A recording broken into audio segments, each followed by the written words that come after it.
Nestes 2 meses de confinamento cambiaron moitas cousas, pero podo asegurarvos que hai algo que non cambiou en min. Non cambiou as ganas e a ilusión por ser a primeira muller presidenta da Xunta de Galiza e demostrar que hai outra forma de facer política e outra maneira de entender o país.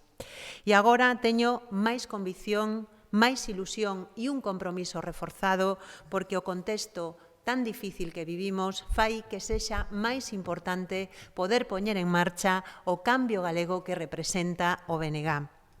Preséntome a estas eleccións para ser unha presidenta centrada en erguer o país, en coller da man a todas as persoas que quedaron sen emprego, a mocidade que non quere vivir nunha precariedade perpetua, coller da man a todas as mulleres que estiveron ao pé do canón nestes momentos tan duros na sanidade, nos supermercados, nos traballos de limpeza e cuidados, que se algo nos demostraron nesta crise é que son esenciais. Temos que pagarlles unha débeda dignificando estes empregos e, sobre todo, mellorando os seus salarios e as súas condicións laborais. Quero ser presidenta de Galiza para coller da man as persoas autónomas que están angustiadas por o seu futuro, para garantizar unha sanidade pública universal, unha sanidade de primeira, e para que nunca máis